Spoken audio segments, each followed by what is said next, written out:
اللهم صل على سيدنا محمد يا رب صل وسلم دائما أبدا على حبيبك. تو 3 انعامات اللہ تعالیٰ نے اپنے حبیب صلی اللہ علیہ وسلم پہ کیے، جو اصل ٹاپک کی طرف دوبارہ ہم آ جاتے ہیں. پہلا انعام، آپ یتیم تھے، اللہ نے آپ کو ٹھکانہ دیا. دوسرا انعام، آپ علم نہیں تھا آپ کے پاس حلال و حرام کا، اللہ نے آپ کو شریعت کا علم دیا. تیسرا، آپ غریب تھے، اللہ نے آپ کو غنی کر دیا. یہاں بھی ایک ٹیکنیکل پوائنٹ، پھر قیام تام کی طرف چلتے ہیں تو ذرا علمی باتیں ہیں نا بیچ میں آ جائیں. دیکھو، غنی کیا ہے اللہ نے. غنی کا مطلب کیا ہوتا ہے؟ ایسا انتظام کر دینا کہ آپ دوسروں کے محتاج نہ رہیں. آج ہمارے ہاں فقیروں کو بھیک دے دے کے اور بگاڑ دیتے ہیں. فقیروں کو بھیک دے دے کے، آپ تحقیق کرو کسی فقیر کے بارے میں، مستحق ہے نا، اس کو اسٹیبل کر دو. اور اگر آپ کو یہ اندازہ ہو جائے یہ کمبخت اسٹیبل ہونا ہی نہیں چاہتا ہے، اس کو لت پڑ گئی ہے، پھر مت دو اس کو. میرا بہت تجربہ ہوا ہے، کوئی نوجوان آیا بھیک مانگ رہا ہے، میں نے کہا کوئی بات نہیں، آپ کو کتنے پیسے چاہیے؟ جی 500 روپے چاہیے. میں نے کہا ہماری مسجد میں فرنٹ ایریا ذرا خراب ہوا ہے، اس کو تھوڑا صفائی کر دو، میں آپ کو 500 روپے دے دوں گا. ایسا غائب ہوا مارکیٹ سے شارٹ. اس کا مطلب یہ پروفیشنل بھکاری ہے، اس کو آپ 500 روپے دے کے غنی کر دو گے. اور زیادہ غنی کی ڈیفینیشن سمجھ میں آئی؟ مالدار ہونا نہیں ہے، غنی مستغنی سے نکلا ہے، بے پرواہ، کسی کی ضرورت نہیں ہے. ہمارے نبی غنی کرتے تھے لوگوں کو اور غنی بننے کی ترغیب دیتے تھے. مشہور واقعہ ہے نا، ایک شخص بھیک مانگنے کے لیے آیا، آپ صلی اللہ علیہ وسلم نے اس کو حکم دیا کہ گھر میں جو کچھ ہے لے کر آؤ. وہ برتن لے کر آیا، اس کو آپ نے بیچا، نیلام کیا، کلہڑا دیا، کہا جنگلوں سے لکڑیاں کاٹ کے لاؤ بیچو. وہ لائے، 1 درہم کے 2 درہم، 2 کے 4 درہم ہو گئے. تو یہ نبی نے ان کو بھیک نہیں دی بلکہ ان کو کیا کر دیا؟ غنی کر دیا آپ صلی اللہ علیہ وسلم. تو معاشرے میں ایسے لوگوں کو تلاش کیا کریں جو اسٹیبل نہیں ہیں اور ان کو پراپر غنی کرنے کی کوشش کریں. بھیک دے دے کے نوجوانوں کو بگاڑیں مت. وہ سٹے لگا، جب محنت کر کے پیسہ کمائے گا تو سٹوں پہ ضائع نہیں کرے گا، گٹکوں پہ ضائع نہیں کرے گا وہ. تو میں یہ عرض کر رہا تھا، اللہ نے اپنے حبیب صلی اللہ علیہ وسلم پہ 3 انعامات بتائے. یتیم تھے، ٹھکانہ دیا، غریب تھے، غنی کر دیا، اور علم نہیں تھا، اللہ نے آپ کو کیا دیا؟ علم. اللہ نے یہ 3 بڑے بڑے انعامات بیان کر کے اللہ نے نبی صلی اللہ علیہ وسلم کو حکم دیا کہ ان تینوں انعامات کا آپ شکر ادا کریں. ان تینوں انعامات کا آپ کیا کریں؟ شکر ادا. کیسے؟ ہم جب شکر ادا کرنا چاہتے ہیں ہم کیا کہتے ہیں؟ اللہ تیرا شکر. ہم سمجھتے ہیں شکر ادا ہو گیا. اللہ ہم پر کوئی انعام کرے ہم کہتے ہیں اللہ کا بڑا فضل ہے. ہم سمجھتے ہیں اس کا شکر ادا بولو ہو گیا. آواز تو سب کو صحیح آ رہی ہے نا؟ اتنا کافی نہیں ہے. یہ بھی ضروری ہے کہ منہ سے بول دیں کہ اللہ کا شکر ہے، لیکن اتنا کافی نہیں. اگر اتنا کافی ہوتا تو اللہ اپنے حبیب پر 3 انعام کر کے کہتا کہ اے نبی آپ شکر ادا کر دیں. زبان سے کیا کہہ دیں؟ الحمدللہ. نا نا نا. قرآن نے کہا آپ یتیم تھے، ہم نے آپ کو کی کفالت کا انتظام کیا، لہذا فَأَمَّا الْيَتِيمَ فَلَا تَقْهَرْ. اب کسی یتیم کو آپ کو دھکے دینے کی اجازت نہیں ہے، آپ کو یتیموں کی کفالت کرنی پڑے گی. سمجھ میں آ رہی ہے کہ نہیں آ رہی ہے؟ نعمت کا شکر یہ ہے کہ جو اللہ نے آپ پر انعام کیا وہی انعام آپ آگے پارسل کر دو. سمجھ رہے ہو؟ اس کی قدر کرو کہ میں یتیم تھا، اللہ انتظام نہ کرتا تو میرا کیا حال ہوتا. لہذا معاشرے میں اگر میرے رشتہ داروں میں کوئی یتیم ہوتا ہے تو میں نے بھی اس کے ساتھ احسان کرنا ہے. دوسرا، اللہ نے آپ کو شریعت سے بے خبر پایا، باخبر کر دیا، اس کا حکم دیا اما بنعمت ربک فحدث. رب نے جو آپ پر نعمتیں کی ہیں، علم کی نعمت خاص طور پر، اس کو آگے آپ نے بیان کرنا ہے. جو علم اللہ نے آپ کو دیا ہے اسے لوگوں میں تقسیم کرنا ہے. علم کی نعمت کیا ہے کہ اس میں بخل نہ کرے انسان.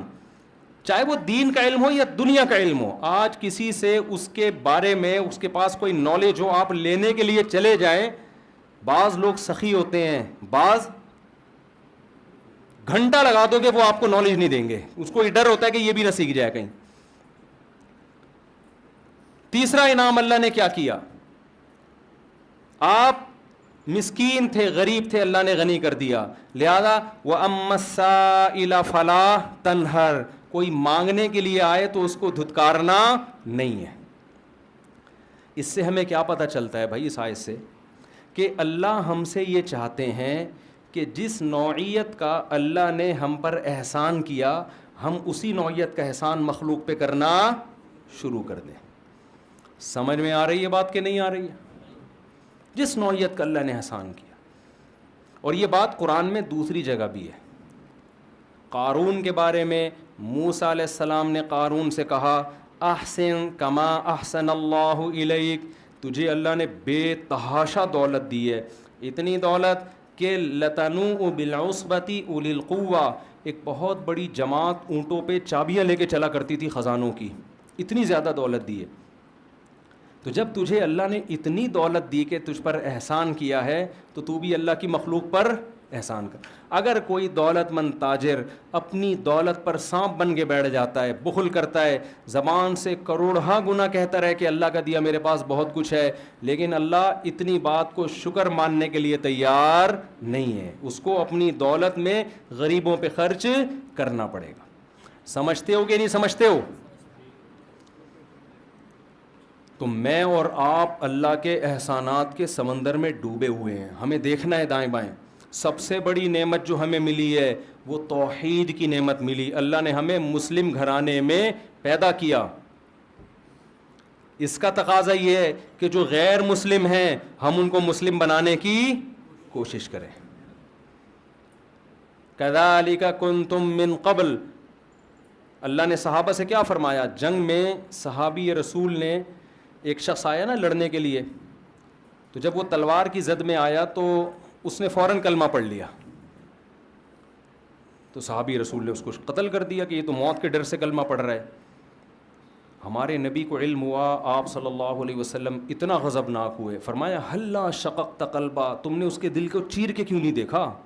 تم کیسے کہہ رہے ہو کہ تلوار کے ڈر سے کلمہ پڑھا ہے؟ اس پہ قرآن کی آیت نازل ہوئی, کذالک کنتم من قبل, اے ایمان والو تم بھی تو پہلے کافر تھے, اللہ نے اپنے فضل سے تمہیں کیا کیا؟ مسلمان بنا دیا. اب تم کسی کافر جو مسلمان ہو رہا ہے اس کے ساتھ ایسا سلوک کیوں کر رہے ہو؟ کیوں ایسا سلوک کر رہے ہو؟ تو اللہ نے آپ کو اسلام کی نعمت دی, اس نعمت کا تقاضا کیا ہے؟ اس اسلام کو دنیا میں پھیلانے کی کوشش کی جائے. اللہ نے آپ کو داڑھی رکھنے کی توفیق دی, اس نعمت کا تقاضا کیا ہے؟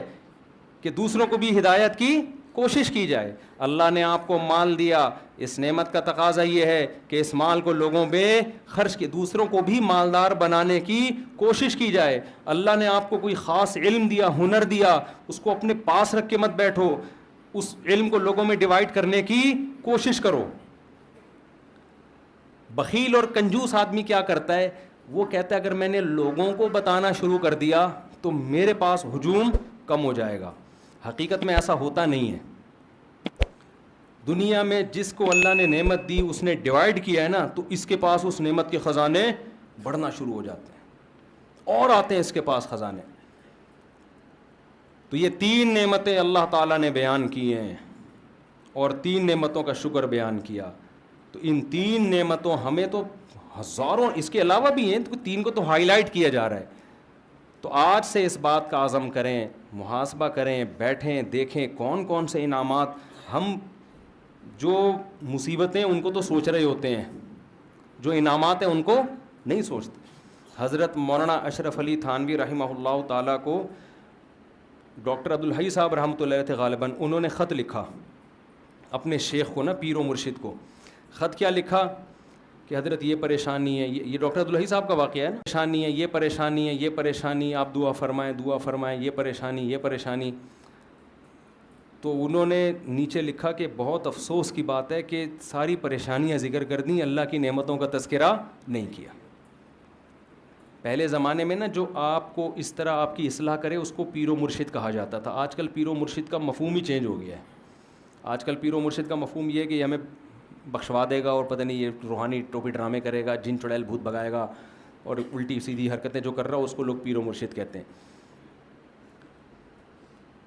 تو سارا دن آپ بیٹھ کے تھوڑی دیر سوچیں گے نا, آپ کو لگے گا کہ اللہ کے آپ پر بے پناہ احسانات. میں اسلام آباد میں تھا, وہاں ایک شخص کے بارے میں پتہ چلا, کروڑ پتی آدمی ہے, بہت بڑا بنگلہ اس کا. ہمارے ایک دوست کی اس سے سلام دعا تھی, اس کی بینائی چلی گئی اور اس نے بہت کوشش کی, وہ بینائی واپس نہیں آئی. ایک دن وہ کہنے لگا اپنے اس دوست سے نا کہ ایک ٹھیلے والا بھٹے نہیں بیچ رہے ہوتے, جو بھٹا بیچ رہے ہوتے, تو اپنے دوست سے کہنے لگا, اس دوست نے مجھے بتایا کہ یار اگر یہ بھٹے والا میری ساری دولت بھی, اسلام آباد کا بنگلہ, میرا بزنس لے لے, یہ بھٹے کی ریڑھی مجھے دے دے اور آنکھیں دے دے, تو میں اس پہ تیار ہوں. اتنی بڑی نعمتیں ہیں جو اللہ نے مجھے اور آپ کو عطا کی ہوئی ہیں, اتنی بڑی بڑی نعمتیں. ہم پریشان کیوں ہوتے ہیں؟ ایک دن ایک صاحب میرے پاس آئے اور اپنی پریشانیاں گنوانے لگے نا, یہ پریشانی, یہ پریشانی, یہ پریشانی, یہ پریشانی, یہ ٹینشن, یہ ٹینشن, یہ ٹینشن. میں نے اس کو کہا, میں نے کہا یار جو ٹینشنیں آپ بیان کر رہے ہو نا, جس سے آپ موٹیویشن لینے کے لیے آئے ہو, اس کے پاس یہ والی ٹینشن اس سے ڈبل ہے. سمجھ میں آ رہی ہے بات؟ اس کے پاس یہ والی ٹینشنیں کیا ہیں, اس سے ڈبل ہیں. تو میں آپ کی ٹینشنیں کیسے ختم کر دوں؟ میں نے کہا آپ کے ساتھ مسئلہ ٹینشنوں کا نہیں ہے, آپ کے ساتھ مسئلہ یہ ہے کہ آپ نے اس دنیا کو مسافر خانہ نہیں سمجھا. جو نعمتیں ہیں وہ دیکھ نہیں رہے, جو چیزیں نہیں ہیں ان کو ٹینشن سمجھ رہے ہو. اور دنیا میں کوئی آدمی ایسا ہے کہ اس کی ساری خواہشات پوری ہو جائیں؟ بولو نا, دنیا میں کوئی ہو نہیں سکتا. وجہ کیا ہے؟ ام للانسان ما تمنا. قرآن کہتے ہیں کیا انسان یہ سمجھتے ہے جو تمنا کرے گا مل جائے گا؟ یہ تو ممکن نہیں ہے. یہاں ہم نے یہ دیکھنا کیا کیا ملا ہوا ہے, یہ نہیں دیکھنا کیا کیا نہیں ملا ہوا. لوگ یہ دیکھ رہے ہوتے ہیں, وہ ڈیفینس میں رہتا ہے, میں ناظم آباد میں رہتا ہوں, وہ بھائی تو یہ دیکھ, تو ناظم آباد میں رہ رہا ہے, وہ گندے نالے کے پل پہ رہ رہا ہے وہ بندہ فلاں, اور جو گندے نالے پہ رہتا ہے وہ دیکھے یار گندے نالے پہ گھر تو ملا ہوا ہے, اگلا تو فٹ پاتھ پہ سو رہا ہے. جو فٹ پاتھ پہ سو رہا ہے وہ کہے کہ یار میں سو تو رہا ہوں نا. بہت سے لوگ 1000 گز کے بنگلوں میں گدے پہ نیند نہیں آ رہی, وہ کہہ رہے ہیں فٹ پاتھ کی نیند اچھی ہے اس گدے سے جس پہ نیند نہیں آئے کم وقت کو. تو جب تک آپ اس دنیا کو مسافر خانہ نہیں سمجھتے اور آپ یہ نہیں سمجھتے کہ یہ میری, دیکھو رسول اللہ صلی اللہ علیہ وسلم نے فرمایا جس کو 2 ٹائم پیٹ بھر کے کھانا مل گیا اور سر چھپانے کی جگہ مل گئی, جسم کسی بڑی بیماری سے محفوظ ہو گیا, اللہ نے ساری دنیا کی دولت سمیٹ کے اس کو دے دی ہے. اب حدیث کا مفہوم کیا ہے؟ مطلب یہ نبی کے الفاظ نہیں, میں مفہوم سمجھا رہا ہوں. اب اگر یہ کہتا ہے نا میرے بھی ٹینشن, یہ اس کی اپنی بنائی ہوئی ٹینشن ہے, یہ اللہ کی طرف سے نہیں ہے. یہ تو ہوس ہے بھائی, ہوس کا تو دنیا میں کوئی علاج نہیں ہے. کتنے لوگ آتے ہیں میں بے روزگار ہوں, ٹینشن ہے, میں کہتا ہے تیرے کو صبح ناشتہ مل رہا ہے؟ ناشتہ تو مل رہا ہے. دوپہر کھانا مل رہا ہے؟ ہاں مل رہا ہے. رات کا کھانا مل رہا ہے؟ ہاں مل رہا ہے. سونے کی جگہ ہے؟ کہہ رہے ہیں ہاں ہے. کہہ رہے ابا کی صلواتیں بہت سننے کو ملتی ہیں, بس یہ ٹینشن ہے. تو میں نے کہا 2-4 ٹینشنیں تو ہونی چاہیے نا زندگی میں, یہ والی ٹینشن بھی ختم ہو جائے پھر تو اور جنت میں چلا گیا نا. تو ایک ٹینشن برداشت کر لے, فری پھوکٹ کا تجھے پراٹھے مل رہے ہیں صبح کے, فری پھوکٹ کا تجھے ابا کے خرچے پہ کیا مل رہا ہے, بھلے صلواتیں سن کے مل رہے. بھیکاری کو آپ 2 روٹی 2 گالیاں دے کے, وہ کہے گا 2 اور دے دے, 4 گالیاں اور لگا دے ساتھ میں, کیونکہ بھیکاری کو اندازہ ہے کہ 2 پراٹھوں کی کیا, میرے منہ سے روٹی نکلتی نہیں ہے, لفظ نکلتا ہے, پراٹھا ہی نکلتا ہے, پتہ نہیں کیوں. کیونکہ جب بھی باہر دنیا میں ٹریولنگ ہوتی ہے نا سب کچھ ملتا ہے, کراچی کے ہوٹل کے پراٹھے نہیں ملتے. ابھی میں سعودی عرب سے آیا ہوں کل, نہیں مزہ آیا یار, پراٹھے نہیں تھے. تو اس لیے میرے منہ سے روٹی کا لفظ نکلتا ہی نہیں ہے. تو بھیکاری کو آپ, جس کے پاس کچھ بھی نہیں ہے, آپ اس کو موٹی موٹی گالیاں دے کے 2 پراٹھے پکڑا دو, غصہ کرے گا وہ, پھر بھی شکریہ ادا کرے گا, اس لیے کہ وہ اپنے آپ کو اس کا بھی مستحق نہیں سمجھتا. اور جو گھر میں بیٹا ہوتا ہے نا, کروڑپتی باپ کا، وہ سمجھتا ہے سارا میرا ہے، میں اس کا مستحق ہوں، مجھے یہ بھی چاہیے، مجھے یہ بھی چاہیے. او بھائی تو سمجھ کہ میں مسافر خانہ ہے، اللہ نے مجھے بڑے باپ کے گھر میں پیدا کر دیا، یہ میرا احسان نہیں. کس کا احسان ہے؟ اللہ کا احسان ہے. جو مل رہا ہے گریوی میں کھاؤ. اس پہ اگر ابا صلواتیں سنا کے ابا پھر بھی مجھے اپنا بیٹا ہی سمجھ رہا ہے، کوئی بات نہیں ابا 2 گالیاں اور، لیکن رات کو گھر سے نہیں نکالنا مجھے. آپ سمجھ رہے ہیں نا؟ سنا کرو ابا کی گالیاں، اس پہ ثواب ملتا ہے، خدا کی قسم برداشت پہ ثواب ملتا ہے. باپ کی پیشانی پر محبت سے دیکھنے پر حج عمرے کا ثواب ملتا ہے. تو ایسے ہی تھوڑی مل جاتا ہے یہ.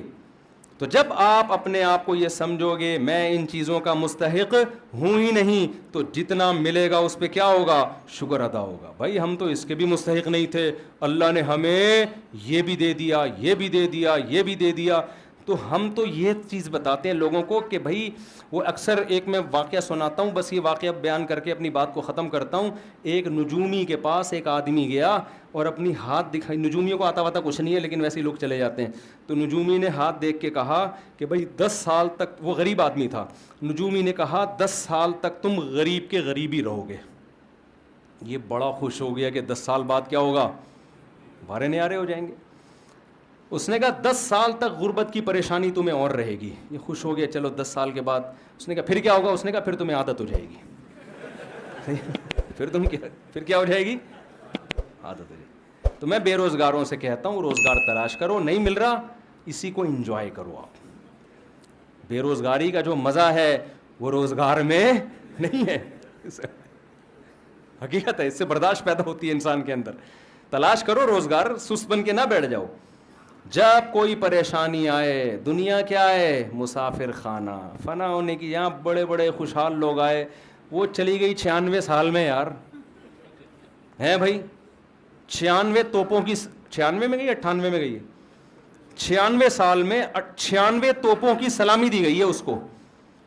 اب فرض کر لو میں اور آپ، اگر ہم تو برطانیہ کے ویزے کے لیے ترس رہے ہوتے ہیں نا، مل جائے تو بڑے خوش. اس کو ویزا نہیں ملا، برطانیوں کی ماں تھی وہ، برطانیوں کا باپ تھا وہ. ہمیں اگر برطانیہ کا باپ بنا دیا جاتا تو 96 سال کے بعد بھی ہمارا وہی حشر ہونا تھا جو ملکہ برطانیہ کا ہوا ہے. تو یار نتیجہ تو سب کا ایک ہی جیسا ہے نا. پائپ کے منہ میں بیٹھو یا پائپ تمہارے منہ میں ہو رزلٹ ایک ہی ہے. جب رزلٹ وہی نکل رہے ہیں بھائی اس کا، تو کیا یار، جس نے زیادہ سموسے کھا لیے، جس نے 2 پراٹھے کھا لیے، جس نے نہیں کھایا، جو روزگار ہے، جو بے روزگار ہے، تھوڑے دنوں کی کہانی ہے. رزلٹ کیا ہونے والا ہے؟ ایک جیسا. قبرستان جایا کرو، ڈیفنس کے تو خاص طور پہ جایا کرو قبرستان. بڑے بڑے لوگ یہاں نیچے دفن ہوتے ہیں، تو جا کے دیکھا کرو یار یہ فلاں کا بنگلہ، یہ فلاں کا بنگلہ. ابھی ایک دفعہ میں جب گلشن اقبال میں رہتا تھا نا پہلے، تو میں گھر تلاش کر رہا تھا گلشن اقبال میں. تو کسی نے مجھے کہا یہاں بڑا وی آئی پی سا قبرستان ہے. میں نے کہا یار قبر میں جانے کے بعد نہیں پتہ چلتا کہ وی آئی پی ہے یا اورنگی ٹاؤن کا قبرستان ہو، گندے نالے کا قبرستان ہو، یا ڈیفنس کا. اندر سے سارے کیا ہوتے ہیں؟ جتنے کیڑے ایک غریب رکشے والے کی لاش پہ ہوتے ہیں اتنے ہی میرے بھائی معذرت کے ساتھ ڈیفنس والوں کی لاش پہ بھی اتنے ہی کیڑے ہوں گے. تو یہ ڈیفنس آپ لوگ رہتے ہو نا، یہ زیادہ 2 ٹکے کی خدا کی قسم رہو آپ. ایسا نہ چھوڑ کے آپ گندے نالے چلے جاؤ، یہ مطلب نہیں ہے. کیونکہ وہاں جاؤ گے تو جلدی قبرستان جانے کا چانس ہوگا. وہاں ڈینگی وینگی نالوں میں بہت پھیلا ہوا ہے آج کل. تو لیکن حقیقت یہ ہے کہ 2 ٹکے کی ویلیو، ان چیزوں سے دل لگانے کی بالکل کوشش مت کرو. ان کی حیثیت صرف اتنی ہے کہ ٹرین میں آپ سفر کر رہے ہو، آگے اسٹیشن پہ آپ نے اتر جانا ہے، کوئی دروازے پہ لٹک کے جا رہا ہے، کوئی نیچے بیٹھ کے جا رہا ہے، کوئی اکانومی کلاس میں جا رہا ہے اور کوئی بزنس کلاس میں جا رہا ہے. آگے جا کے سارے کیا ہو جاتے ہیں؟ دنیا میں تو پھر بھی برابر نہیں ہوتے. بزنس کلاس والے کو ذرا پروٹوکول کے ساتھ لینے کے لیے آئے، لیکن اللہ کے ہاں آگے جا کے سب کا اینڈ کیا ہے؟ برابر. ختم، فنش. تھوڑے دن کی کہانی ہے. اور یہ ملکہ برطانیہ کا بار بار سوچا کرو یار 96 سال میں اس کو 96 توپوں کی، میں نے خبر سنی 96 توپوں کی سلامی. یار توپوں کا اتنا خرچہ کرا دیا اس نے. اللہ یہ بھی پوچھے گا یہ تیرے باپ کے پیسوں سے یہ توپیں جو ہے نا تیرے اوپر خرچ ہو رہی ہیں، یہ تو قوم کا پیسہ ہے. اللہ پوچھے، اللہ تو ایک ایک چیز کا حساب لے گا کہ 96 تو 1 مہینہ تک تو رہی ہے. کتنے دن جنازہ دفنایا گیا؟ کتنے دن بعد ہیں؟ پتہ نہیں 18 دن تک. اتنے پھول، اتنے پروٹوکول، اتنے یہ سارا خرچہ ہوا ہے. یہ قبر میں نکلے گا خرچہ. اللہ پوچھے گا انسانوں، ہم وصیت کرتے ہیں ہمیں ایسا پروٹوکول اول تو ہم کو یہ اتنی بڑی چیز نہیں ہے, اگر بن بھی گئے نہیں بھائی ہمیں نہیں چاہیے. ہمیں حضرت ابو بکر نے کیا وصیت کی تھی, نیا کفن بھی مت دینا. حضرت ابو بکر کی ویلیو تو بہت بڑی تھی نا, لاکھوں مربع میل کے حکمران تھے, عمر پہ حکومت کی ابو بکر نے, جن کے ماتحت عمر اور ابو ہریرہ اور ابن مسعود جیسے لوگوں, کتنا بڑا حکمران ہوگا. وصیت کر رہے ہیں میں جب مر جاؤں تو مجھے پرانے کپڑوں میں دفنانا, نیا کفن مجھے مت دینا. نئے کپڑے زندہ لوگوں کے لیے ہیں, جانے والوں کے لیے نئے کپڑے نہیں ہوتے. وہ سمجھتے تھے بھائی یہ مسافر خانہ ہے. تو غیر مسلموں کی چیزوں سے متاثر مت ہو, خدا کا واسطہ. ملکہ برطانیہ سے ہمیں کوئی وہ نہیں ہے, کوئی چڑ نہیں ہے, کوئی میرا کلپ بنا دے ملکہ برطانیہ کے خلاف, وہ تو سب کے ساتھ ایسا ہی ہوتا ہے, وہاں جی پروٹوکول ملتا ہے. لیکن میں تو آپ کو اسلام اور غیر اسلام کا فرق بتا رہا ہوں. ملکہ برطانیہ اور اسلام کا فرق نہیں بتا رہا آپ کو, ہماری ملکہ ان کی ملکہ کا فرق نہیں. ہمارے ہاں تو ملکائیں جاتی ہیں تو وہ دفنانے کے لیے چیز, ہماری ملکہ تو بے نظیر بھٹو تھی نا. ہمارے ہاں تو ملکہ جاتے ہیں الگ اسٹائل سے ہیں. کوئی بم دھماکے میں جا رہا ہے اس کو کیا پروٹوکول, ضیاء الحق گیا وہ بوٹی بیچارے کی وہ شہادت کے بعد کچھ 2-4 چیزیں ملی ہیں, تو ہم تو ویسے ایسا پروٹوکول دے ہی نہیں سکتے. ہمارے یہاں نیچرل طریقے سے نہیں جاتے لوگ, ٹھیک ہے نا. ہمارے یہاں نیچرل سسٹم ہی نہیں ہے بڑے لوگوں کے جانے کا دنیا سے. ہمارے یہاں کوئی دھماکہ ہوتا ہے وہ چلے گئے جی, اخبار میں آ گئے جی انتقال ہو گیا, کیسے ہوا یہ زیادہ ڈیٹیل میں جاتے ہی نہیں ہماری قوم. تو دنیا کو مسافر خانہ جب انسان سمجھتا ہے تو مال کی محبت اس میں کم ہوتی ہے. پھر اللہ کے شکر کرنے کا پھر شکر کرنے کا جذبہ پیدا ہوتا ہے. مجھے اللہ نے یہ بھی دیا, مجھے اللہ نے یہ بھی دیا, مجھے اللہ نے یہ بھی دیا, تو پھر خرچ کرے گا نا. پھر نبی پر اللہ نے احسانات گنوائے تو نبی نے بھی اس کا شکر ادا کیا, تو اللہ ہم پر بھی احسانات گنواتا ہے. اور اگر ہم یہی بیٹھے رہے ہم پر احسانات کیا ہے, میرے لیے تو یہ ٹینشن ہے, میرے لیے تو یہ ٹینشن ہے, تو شکر کے خاک ادا کرے گا بھائی. شکر وہی ادا کرتا ہے جو مانتا ہے کہ اللہ کے مجھ پر احسانات ہیں. اور مانتا وہ ہے جو دنیا کو مسافر خانہ سمجھتا ہے, جو یہ سمجھتا ہے کہ میری نیڈ یہ نہیں ہے, میری ضرورتیں یہ نہیں ہیں, مجھے میری ضرورتوں سے بہت زیادہ دے دیے. اللہ تعالی ہم سب کو سمجھنے کی, عمل کی توفیق عطا فرمائے.